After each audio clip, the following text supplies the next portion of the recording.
Good evening, good afternoon, good morning. Welcome to yet another edition of Cradle webinar series. My name is Surya Mohapatra. I am your host today for this webinar.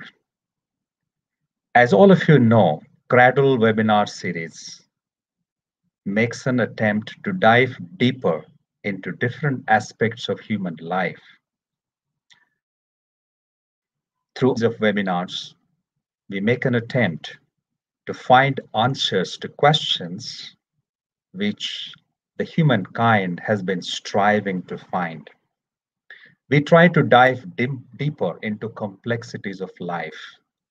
We try to unravel the mysteries of life by engaging in a series of dialogues with eminent personalities who bring in expertise in different areas of expertise in different domains. And this is an attempt to find answers to many questions. As you know, in the previous episodes of Cradle webinar series, we have been talking about life. We are looking at different facets of life. And today, we are doing something slightly different. When we talk about day, we are reminded day presupposes the existence of night. When we talk about light, we are reminded of darkness. Light presupposes the existence of darkness. When we talk about life, we are also reminded of death. Life presupposes the existence of death.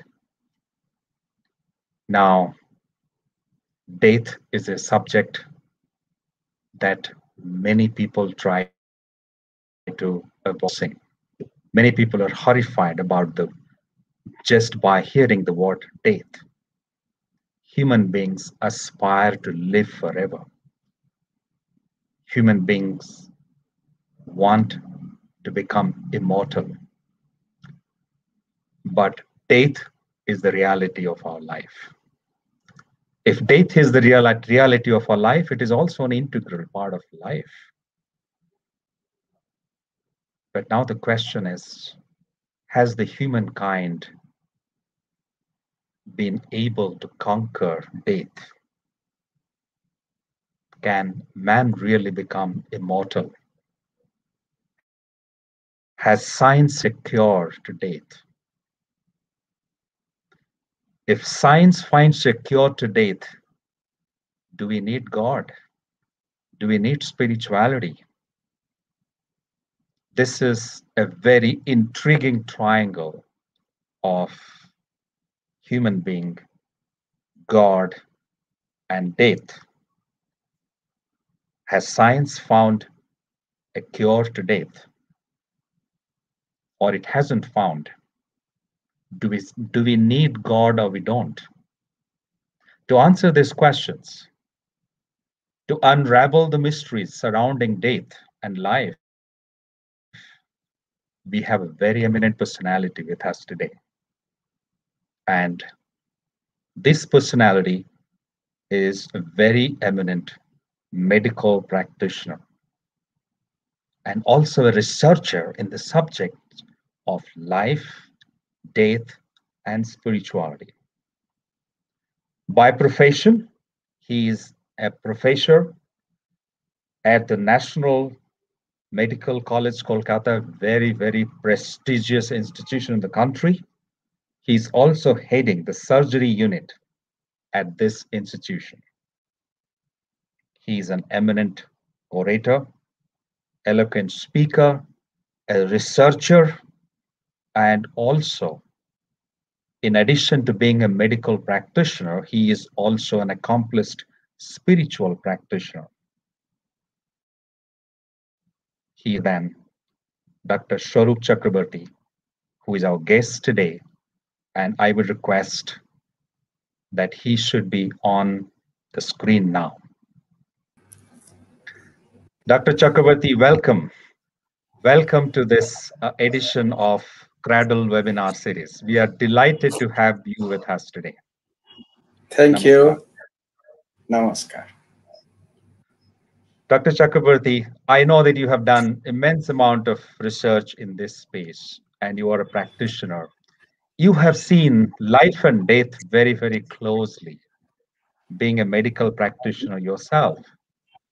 And our audience is really keen to hear from you, listen to you, understand some of these very complex questions surrounding death. So, Dr. Chakraborty, I think I would like to begin by asking you a very fundamental question. When we're talking about death, I think a lot of research around death suggests that the primary cause of death is disease. And I think the World Health Organization report says more than 80% of all the deaths that take place are because of diseases. So we'd like to hear from you, understand from you, what are the primary causes of disease? While everybody wants to remain healthy, why we get crippled why we come under the grip of diseases? What are the root causes, the primary causes of disease? Thank you for asking such a pertinent question. I'd be glad to inform you all that as a medical practitioner and as a normal human being, I have been coming across life and death in the most practical way. Absolutely. Yeah. And as I feel that it is the deviation from the normal procedures of personal hygiene that is the root cause of all the maladies that we face, including those that we term as congenital or inheritable, even those. In fact, if we visit the Indian Code of Conduct, we will find that seers all down from the ancient times, they have been giving utmost importance to this level of personal hygiene. Right up to the present, whom we call as fulfiller the best. Have you heard the name of Sri Sri Thakur Anukul Chandra? Yes. And possibly he is the man who has described the various levels of personal hygiene. As a doctor, we mainly deal with the physical aspects, but it includes in totality the physical, mental, and spiritual aspect, all the three epitomized as a conglomerated global self. And this is what we call as our self. We may be diseased right from our mental aspect, but physically healthy, and we will face the consequence of maladies or diseases. We might be mentally as well as physically quite healthy as we decipher, but we may find something lacking in ourselves, the drive, the will, the push to trudge along during times of obstacles that we frequently face, each one of us. And that is where we are lacking behind in spiritual health. Possibly the World Health Organization, after a lot of discussions way back in the last century, finally decided that it is not only the physical, mental, and the social aspects of health, but also the spiritual aspects of health that needs to be considered finally before telling that a person is free from disease or infirmary.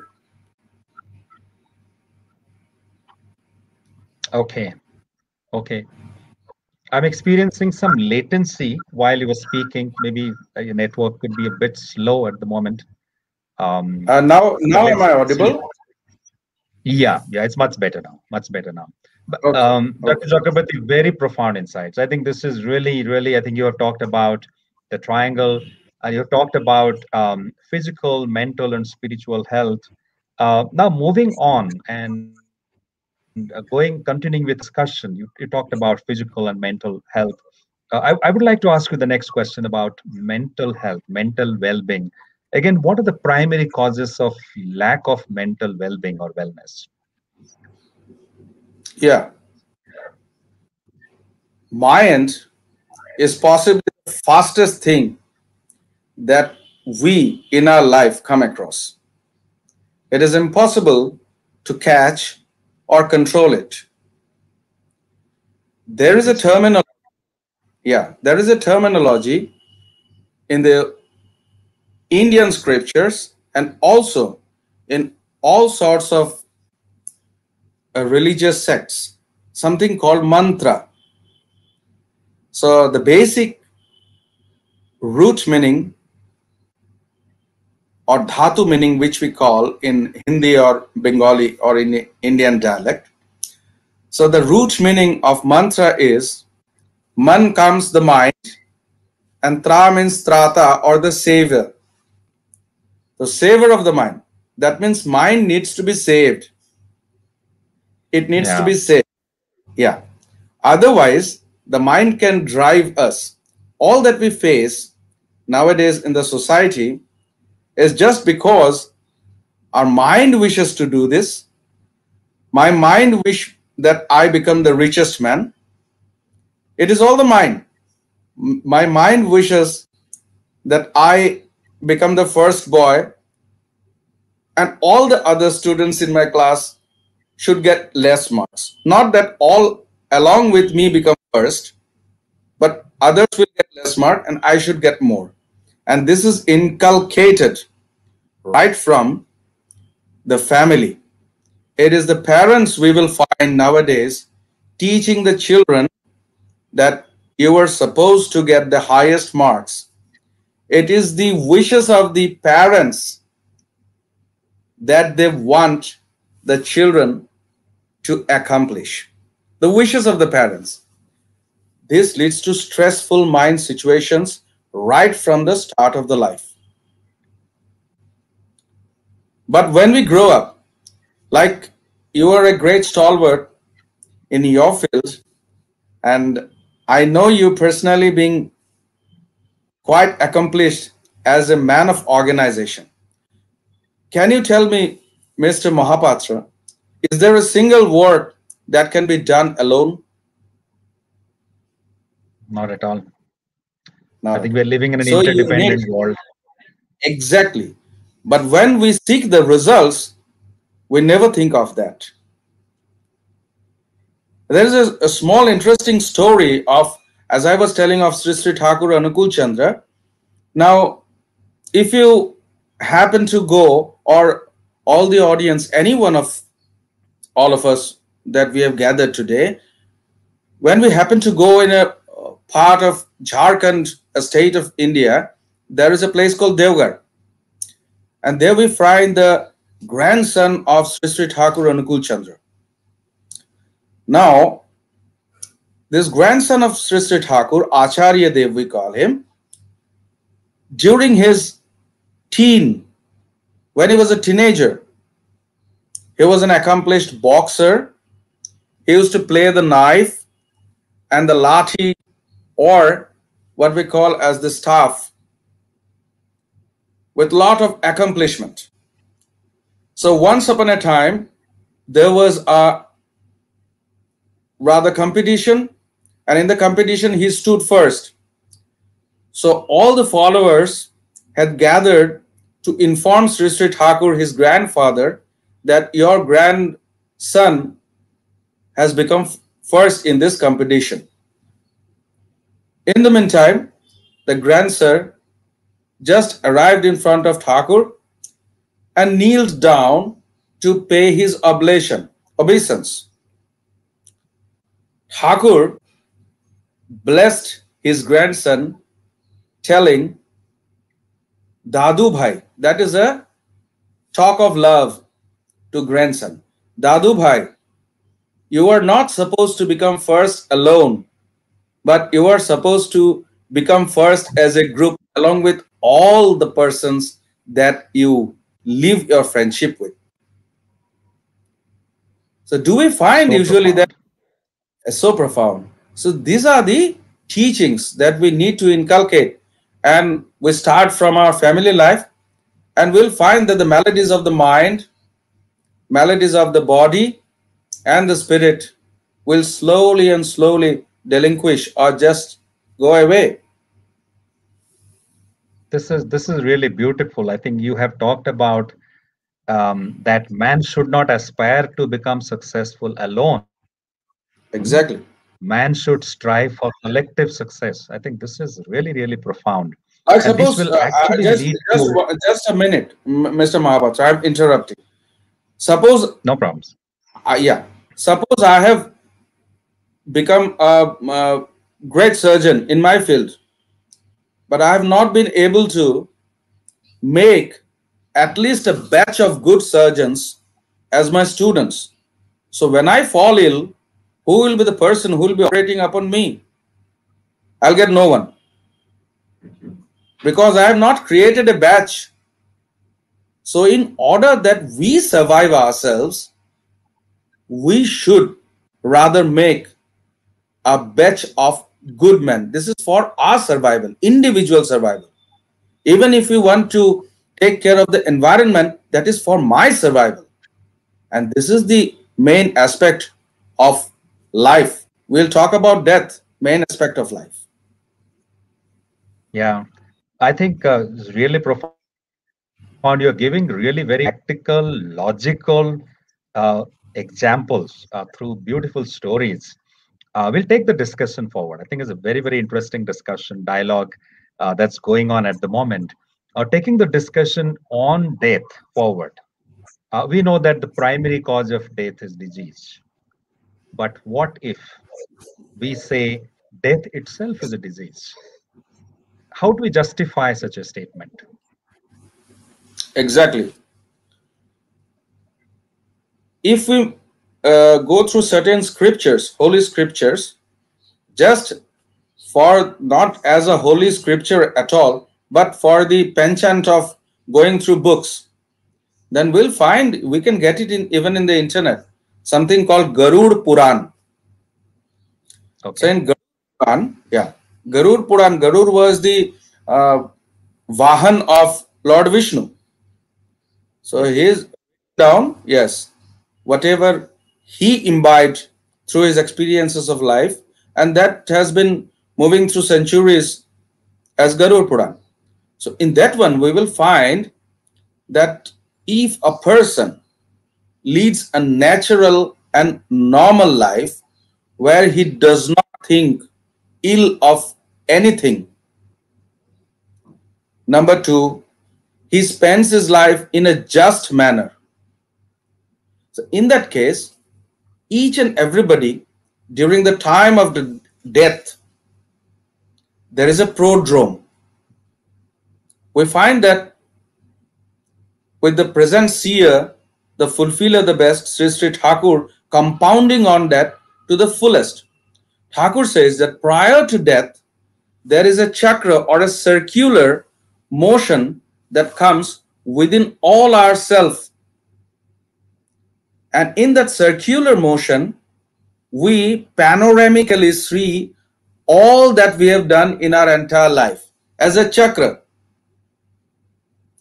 And this is the hidden sins, good things, all that is unknown to the society but known to me is all, it all comes out just like a cinematic bioscope. Basically, Thakur says this is called the Gupta Chitra, what we call as Chitragupta. We know that Yamraja has Chitragupta as his assistant, and Thakur says that it is the Gupta Chitra, hidden self, that comes across.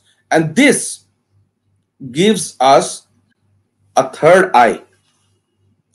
So we start compounding on the facts. Even those who have in a scientific society, we go through, we find that near death experiences in various intensive care unit patients, in head injury patients, and this has come out in scientific journals that each of them tell that I can go through and see the entire life, whatever I have done. It comes like a cycle. So this is beyond doubt. Whatever Thakur is telling is compounded to some extent, or rather to a larger extent, by the present day science. So when this occurs, we tend to get ourselves relieved from all our miseries, all our complexes, and go to a higher plane. Why that is important?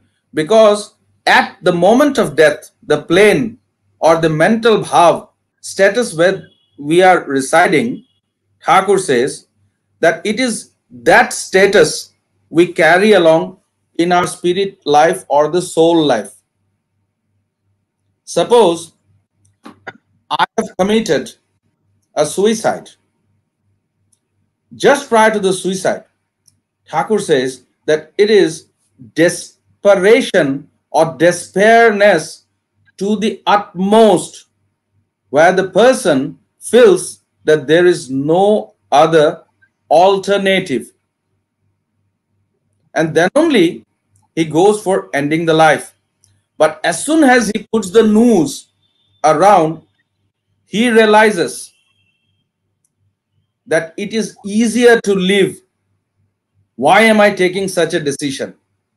It is because of that whenever there is a foul play or murder and hanging over in a fan, we go for autopsy, we will find that there is no instance that is found within the mucous membrane of the throat and the laryngeal cavity where the patient is trying to get relieved, trying to save.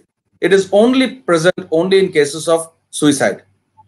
That means that the patient is trying to understand that this is my folly. So with that bhav or thought of desperation, he is living this present material world. So if he has to come down,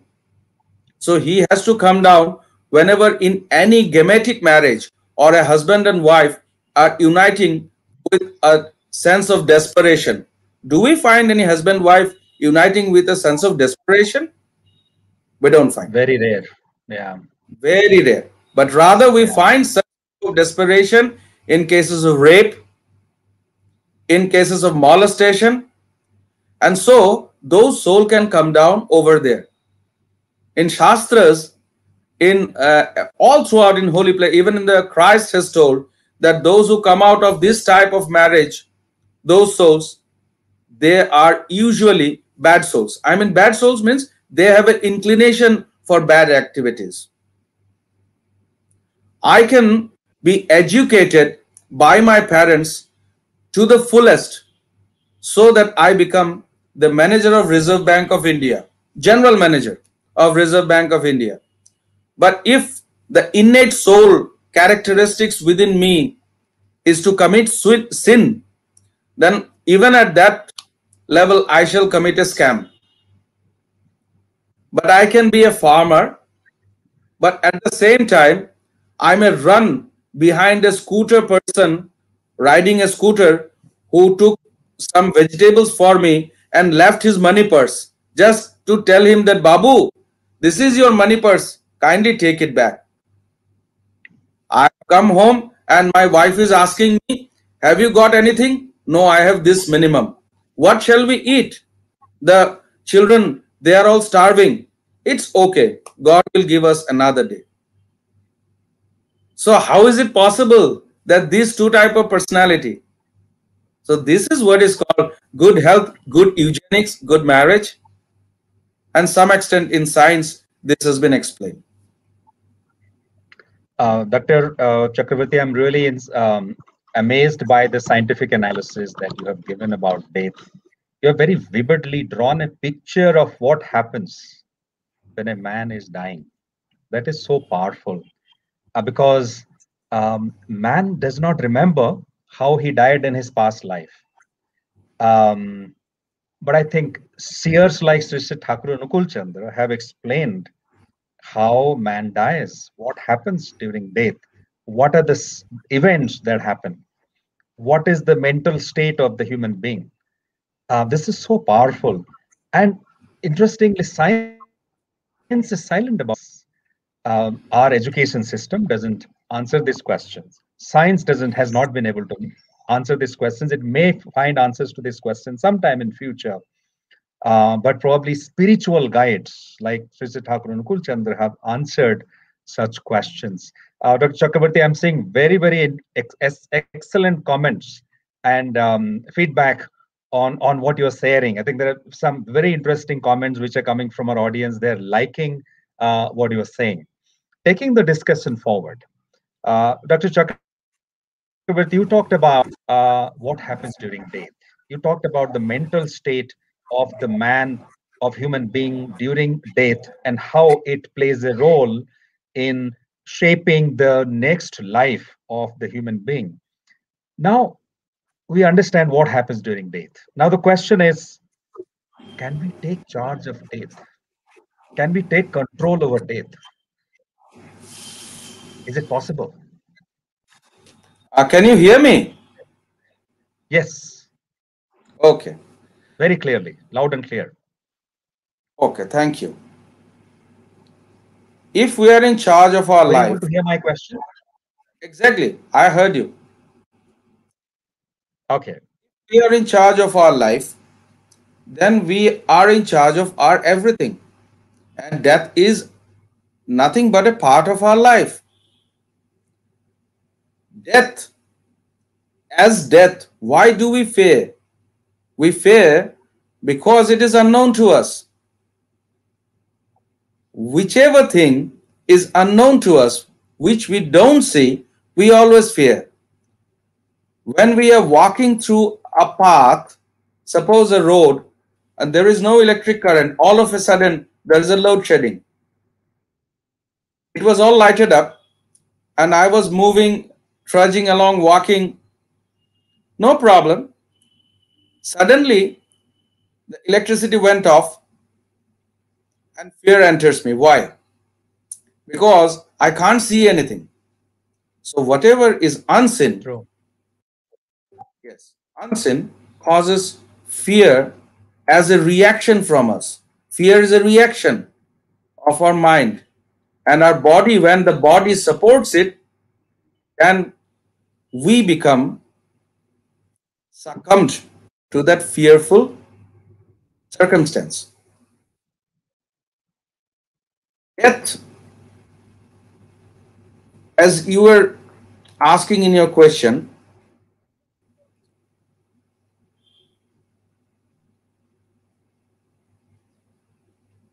if we understand how to live, how to live happily each moment of our life, then I think we need not worry about death. Because we can have a glorious death, we can welcome it. Ancient seers in writings we find that they have described death as a station and life as a continuous journey. But since we have not experienced this, we think that this is the end of everything and we don't know what lies after. Each and every moment of the life, do we really live? If we don't live, then we are dying each and every moment. So before we are medically dead, we are mentally dead, we are socially dead. Death is medically described as a loss of reaction of that self to the environment. So think this way, let us think in this manner, that if we are not reacting ourselves to whatever is going around, including ourselves, then we are already dead. We are dying, we are not living the moments of life. Then will you not call this a diseased state? Absolutely. I Definitely, can. it is a diseased state. Rather, it is the cause of all the disease that follow. There is a boom of hypertensive diseases. Who says it? All the American, Indian associations, drug associations, they are making lots of millions and millions of pounds and sterlings and dollars because people are succumbing to the stressful activities. Why? They are dying prior to the original or real death. You were just in the previous question that you were asking me, after that you told that science is silent regarding all these things. Do we know that science is also, rather, it is channelized by brains? I'll give you a small example. We all hear of laparoscopic gallbladder surgery, isn't it? Yes. Yeah, microsurgery. You ask any patient and they will say that I have gone through and consulted Dr. Google and doctor, I want a microsurgery. This is a common thing. But as a Yes. practicing surgeon, let me tell you that there is no benefit that laparoscopic surgery holds over open surgery for gallbladder. Do we know why it got started initially? It got started initially because in the United States, where the health comes under the insurance for all the citizens, it was seen that all the citizens had to stay. They were staying in the hospital for more than 5 days, 7 days, 10 days, and the state or the government was incurring all the expenses. So, in order to cut it short, a procedure was sought, and this was how laparoscopic surgery was born, to help the Oh, insurance. okay.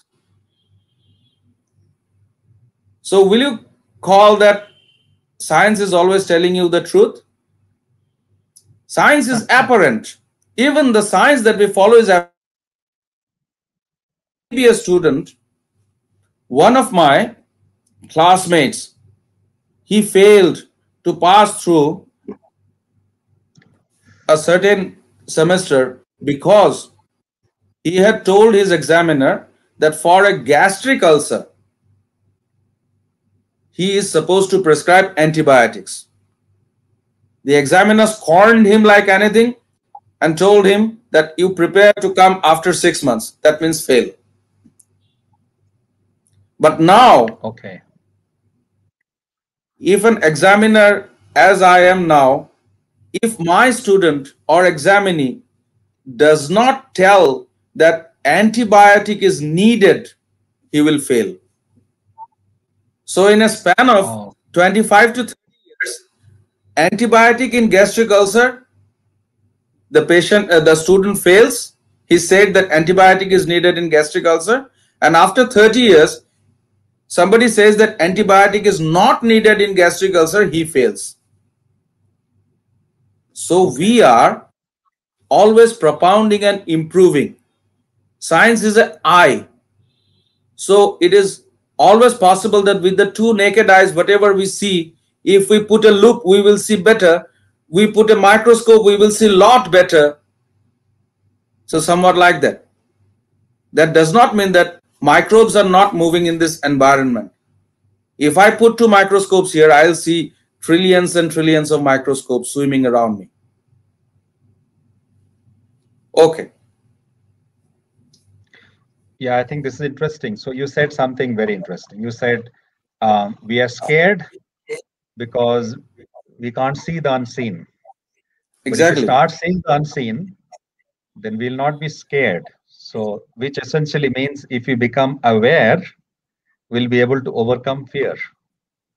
Exactly. We'll be able to overcome fear of death as well. Death. My next question is, but why human beings uh, want to avoid death? You talked about people can die a glorious death, but why human Exactly. beings try to avoid death? Yeah. See, why do we want to leave? There is something within us that is innate. Everyone in the entire universe, a normal person, if asked the question that do you want to leave, I think 100% will tell 100 out of 100 that yes, I do definitely want to leave. And Yes. if you ask the question do you want to die, I think 100 out of 100 will tell that I don't want to die. Now let us change the circumstances. All around myself there are not only obstacles, but there are situations which is perilous for my life and being, for my being and becoming. And now I am asked the question, do you want to live? My answer would be, I'd rather prefer to die. Okay. Now the same circumstance, suppose there is a situation, as for example, take into consideration, I am a soldier, I am fighting in Kargil against the Pakistani invasion, trying to save my country and motherland. And my senior asks me, are you ready to die for India? My answer would be yes, I am ready. Is not it? Oh, yes, absolutely. Exactly. So none of us want a death that is infamous, but we are not sure of the life that we are living. We are not sure whether we are happy. We are not sure whether we are contented. We are not sure of anything. Wants drive us. It is not that we drive our wants. Wants drive us. As a result of which, we fear death and we don't want to die because we want that more and more and more.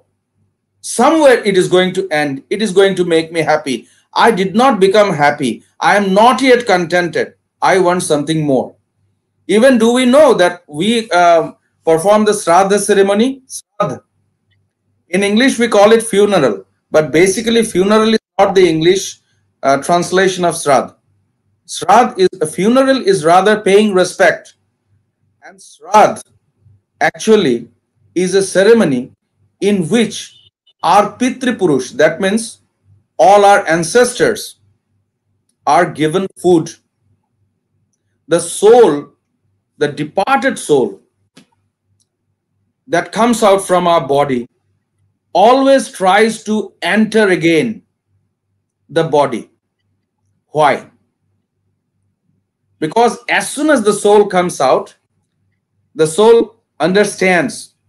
It is not what I am telling, but it is what is written down in the scriptures. As soon as the soul comes out, it starts thinking that yes, these are the places where I have committed sin, and let me be given a second chance so that I can rectify myself. But life is only for once, and we don't get a second chance. So when we are up to our work system, day to day work, it is always, Thakur says, it is always better to think that life is single, a singular thing for myself. Whatever I have to do in this life. And Thakur says, whenever sorrows and sufferings start taking the upper hand, then we can always think that there is something beyond life. And possibly at that place, I'll get some sort of solace. Why? Because thinking in this manner can make our mind cool, help us concentrate in our work, and many a times, as a frequent driver of a car, I have the experience that even in the worst of weather circumstances, if I keep my head cool and go on trudging along, a time comes when I can see the finish line. I have reached my destination. This is really, really profound. Absolutely profound. I also like something that you said, that a soldier at the frontier says, I can die for my country. So there are circumstances when you are faced with a cause, one would be willing to die. So one can live for a cause and one can die for a cause.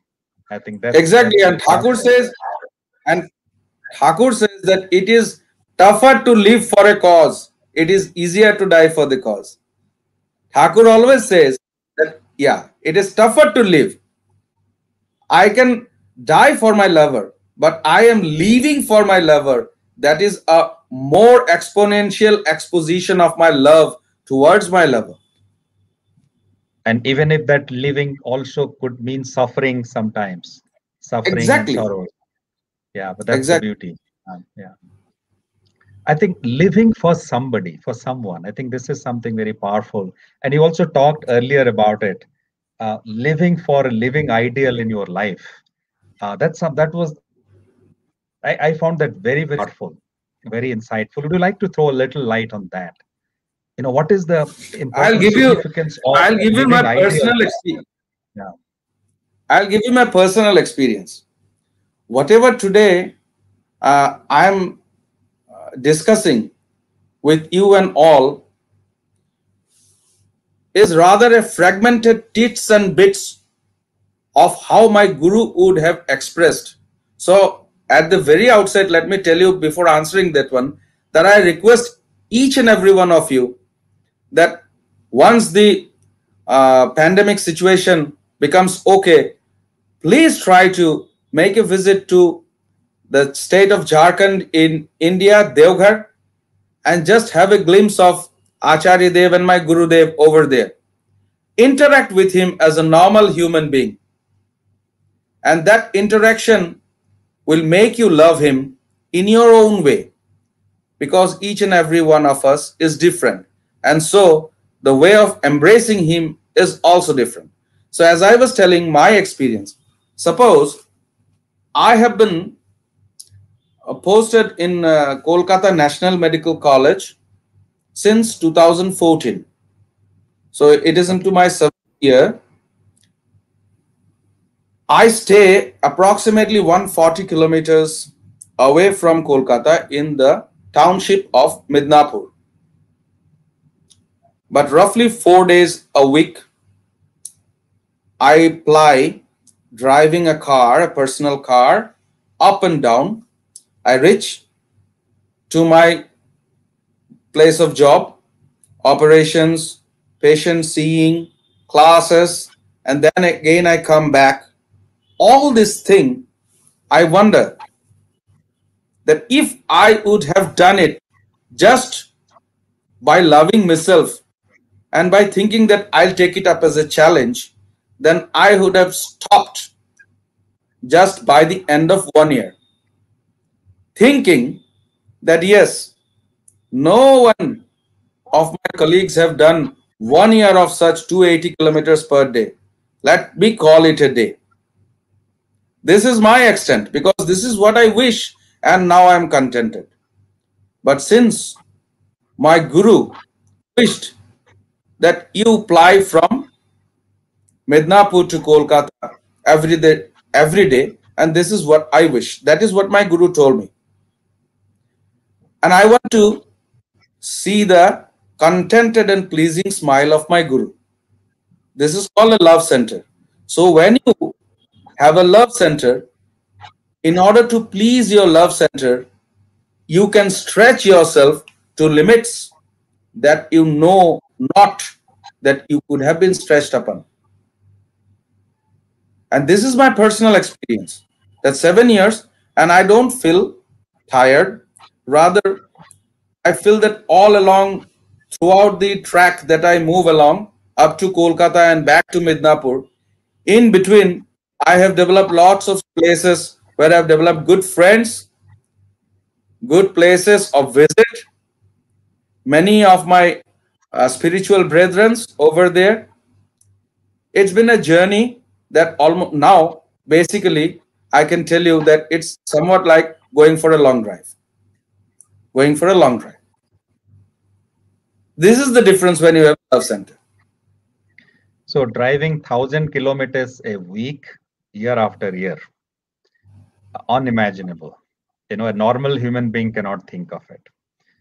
One needs that force, that energy, that strength within to be able to do that. No, no, no, no. What I'm That hearing, is that a no, living ideal. Mahapatrada. Mahapatrada, there is nothing to do with normalcy over here.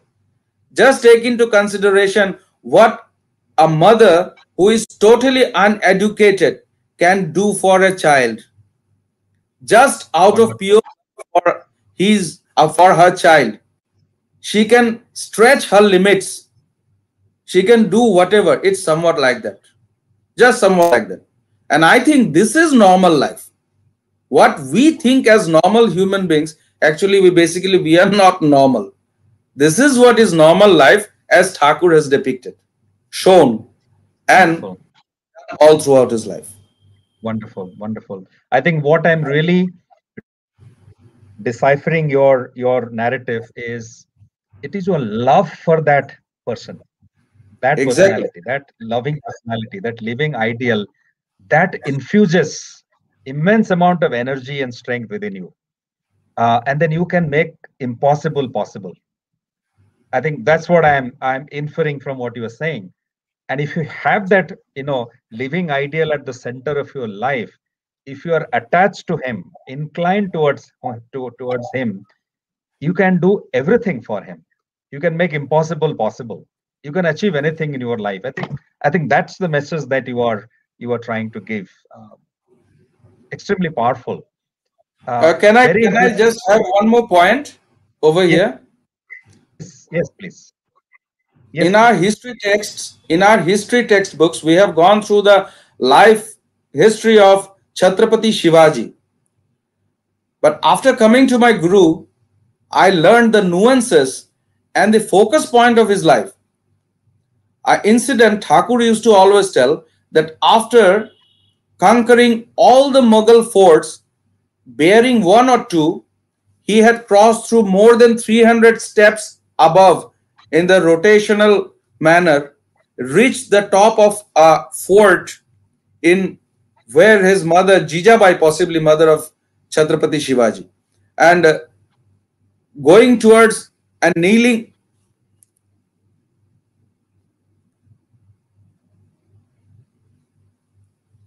I think we lost you for a few seconds.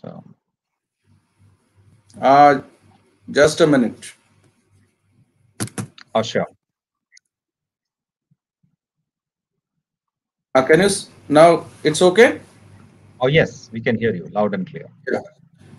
So the focus point was that, according to Thakur, was Chhatrapati Shivaji has crossed more than 300 steps above, climbing up, kneeled down in front of his mother, and was telling that, Ma, just look, I have conquered all these Mughal forts to please you. And Shivaji's mother turns back round, looks towards Shivaji, and tells that I can see two Mughal flags over there. Shivaji immediately, instead of resting, comes down, seeks the blessing of his Guru Ramdas, and goes on top of the horse. So, what love can do, this is a glaring example. This is a glaring example, but we never study in this manner the history. It should be taught to the children of our society in this manner, the focus points of the history. Wonderful. Wonderful. I think this is a very, very profound, discussion, very engaging. I wish that we go on talking, but I know that our time is limited. I would just ask one last question. I request you to briefly answer that, and then we'll quickly move on to our audience. We have a lot of very interesting personalities in our audience who have some questions for you, and then we would definitely would like to give them some time. My last question to you before I move on to the audience would be, when we talk about death, we know that on death, the life energy abandons the physical body. After separation, does the life energy remain in pristine form? That's something I would like to hear from you or know from you. Well, I am still living. I don't think I am yet qualified to answer that. But I But consider well, you to be an expert on this subject. but well, definitely there is, as a man of science, I would tell that yes, there is something. Definitely, there is something that resides within each one of us. And once that thing goes away, then we call that person medically dead. Now, if we go for the death rates and the birth rates all throughout the world, we'll find that they are not similar. That also gives us an idea that there is some amount of soul that has not yet come down. Oh, okay. I just want to tell these two things rather than going into some sort of controversial discussion, because some of the person might tell that there is nothing. Well, if you tell there is nothing, no pristine life, at least you can tell that there is something within you and you can always make that thing the best, isn't it? True. Yeah. Exactly. But have anybody wondered that mother and father are the same, and there are five children born having almost similar genetic makeup, but Right. all five of them have different mental faculties. So Now, true. I think we as a man of science have been able to answer that. We are not able to answer various things regarding twin and quadruplets, but we are studying on this. And if we follow a path that is laid down by the seers of our life, right up to the present fulfiller the best, I think we will educate ourselves in order to put ourselves into a research position for your question, for answering your question. Wonderful. I think a fabulous deliberation, great insights from you, Dr. Chakrabarti. We would now open up for questions. May I request the first question to be on the screen, please?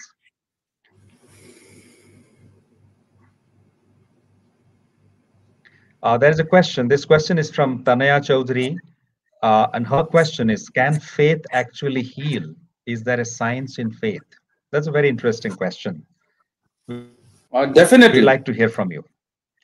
Exactly, because it has been found that healing is basically regulated by various neurohormonal pathways of our human body. And these neurohormonal pathways can be boosted up, they can be flagged up and flagged down according to our level of faith. Faith, again, is never inert or abstract. What we think as faith is basically inert and abstract. But when we come to such solved persons in life like Sri Ramakrishna Paramahansadev, Jesus Christ, Chaitanya Mahaprabhu, Muhammad, and the present seer, Sri Thakur Anukul Chandra, then we find that faith is the result of what we do and have in our daily actions. Suppose I have been listening to whatever you tell me to do, And I have found that whatever you told me to do has come out beneficial for me. So out of this work culture, I have developed what is termed as faith for you. Now, I have put myself in a position where I am suffering from severe pain abdomen. I go to a physician. The physician puts some routine tests, ultrasound abdomen, and then tells me that yes, you can go for surgery. Why? Because there is a gastric ulcer. I think it needs to be operated. I look upon you. You, a man of science, tell me that no, I'll give you medicines and you can continue with that.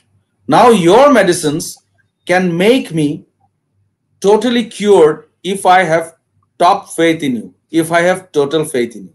So healing is complemented by faith.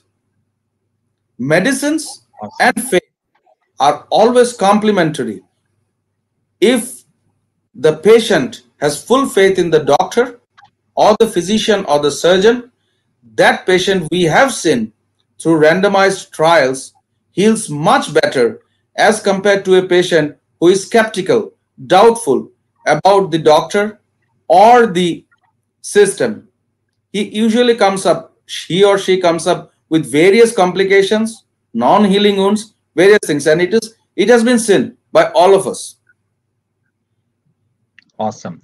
I liked what you said about faith. The definition of faith, what you said, faith is never inert, it is never abstract. So essentially, faith is active. There are Exactly. a couple of more questions. I will request the next question to be on the screen. We have a question from Swati Sarkar. Is there any way realistically to prolong life mortality through support of mantra? Then which type of mantra or vibration? How can our adherence and motivation to our guru or coach helps in these aspects? It's a great question. Yeah, it's a long question. I think I'll give a short answer. Sure. Guru is a terminology which means heavy, heavier. The opposite word for guru is laghu. Laghu means lighter. So the person who in my life is the heaviest in all circumstances in my priority list is my guru. That person is my guru. If I have accepted, suppose Acharya Dev, given Acharya Dev this position, then Acharya Dev is my guru. This is the first thing about guru. Now, this guru or coach can only handle me and make the best out of me if I surrender.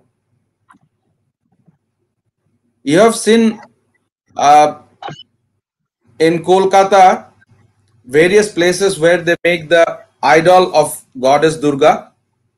Yes. Then it is never made out of a solidified clay, but it is always made out of this semi-solid, partially liquid, partially solid. In that state, when the clay is there, that means the clay has surrendered to the hands of the person who is creating the image of goddess Durga. So that is my duty. I have to surrender myself to that guru or coach.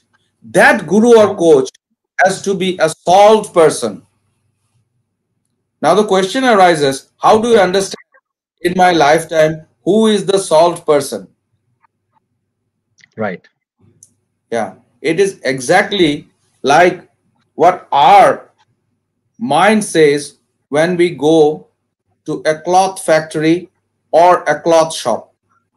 We go through the dresses, we look at the people, we look at all the customers, and then our mind takes it up, whether it is a fraud shop or a genuine shop. Right. So our senses tell us this is what we gather for from our senses, and this is innate. God has already given us. You tell God or you tell the primal force, whatever it is, but it is innate within us. We can understand. True. With those senses, we can easily pick up the solved person in my life. And when we practice this mantra from him, loving him, then we find that the terminology of concentration is born. Concentration comes from two words, cons and centration. Cons means with, and centration means center. Center is the ideal. So when I am with my ideal, I am in a tuned up position or in attention, at tension, Sri Thakur tells. You pull a thread like this, it is at tension. Thakur tells that all the vibrations you can understand on this one. If it is lax, then you cannot pick up the vibrations. So attention or attention with the Lord. So in those circumstances, mantra acts. And there are various types of mantras, various like Dhunattak, Dhanattak, Bhavattak, various types of nam. And what we get in the fulfiller, the best of the present age, Sri Sri Thakur Anukul Chandra, this is the vibrational name, which is the primal source of not only being and becoming, but the existence of entire creation. This is awesome. Dr. Chakravarti, questions are pouring in, but we are on top of the hour. I don't think we can take many more questions. Just two more questions we'll take. I will humbly request Okay. to you that you briefly answer these two questions quickly, and then will conclude thereafter. There is a question from Sri Dhiti Sundar Bhattacharya, and he's saying, please emphasize on the statement, resist death to death. Yes, resist death to death. First, we have to resist all that is bringing the cause of death of myself and my surroundings or the atmosphere or the environment. Why I told atmosphere? Because I have been driving a car which is way above with your carbon dioxide norms, then I am also leading to death of my atmosphere. So I have to resist death in order to prevent death. I cannot show my love towards death. If I show my towards death, I don't resist death. I think this is the meaning of resist death to death. Perfect. We'll take the last question. May the last question be put on the screen. Sri Deepak Kumar Das is asking how to enrich the journey beyond our life, meaning when we leave our mortal frame for a journey beyond infinite. Very interesting question. It's an interesting question. It's a debatable, long topic, but I would rather answer Deepak Kumar Das. Why should we not enrich our journey not beyond life, our journey of life?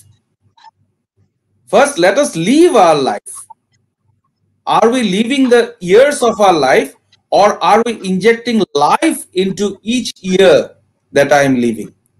If I am injecting life into each moment and year of my life, then definitely we will cherish this journey. Let this be completed, and then we can think about journey beyond life.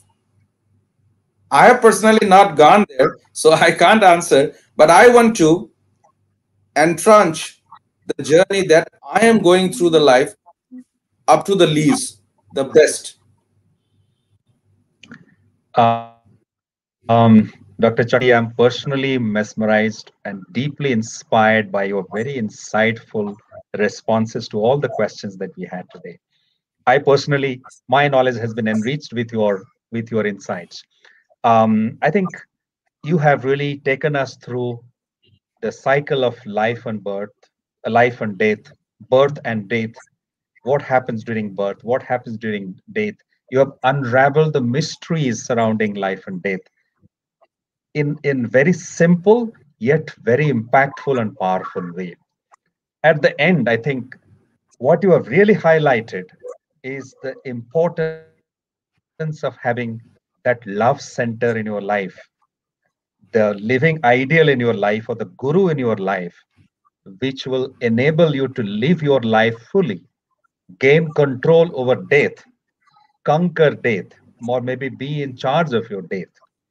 I think Sri Sri Thakur Anukul Chandra describing that personality says, he within whom all resources of the world, knowledge, love, and activity are spontaneous, and by the inclination towards whom the scattered lives of man and all the diversities of the world find a final solution, is the God of men. I think he has given the definition that who is that personality, who is that living ideal, who should be the love center, by inclination towards whom we can find solutions to all our problems, answers to all our questions, our scattered life, and the diversities of this world will find a final solution. Dr. Chakravarti, once again, thank you very much for this beautiful session today. It has been really, really enriching. Thank you, audience. You have been really beautiful, participative. You have asked beautiful questions. Thank you very much for joining us today. Once again, we'll come back next month, yet another interesting topic, trying to unravel the mysteries of life. Till then, we will say goodbye. This video will be available for you to watch it on our social media platforms. Once again, thank you very much, Dr. Chakraborty. Thank you, Yes, audience. Mahapatrika, I also wish to tell that it has been an intriguing thing for me. I have never done this type of discussion previously, but I want to, at the last moment, I want to tell every one of you that I have visited many great men, and after visiting those great men, I have felt that I know nothing. But when I have visited Acharya Dev and Sri Sri Orkoduti Chakravarti Babai Dada, the feeling that I got is that I too can do. I think the person in front of whom, when we go, we feel that yes, I too can be, I too can do, is the God of man. That was my. Absolutely, absolutely. Thank you very much, Dr. Chakraborty, once again. Thank you, And man. thank you, everybody. Good night and see you again. Good night.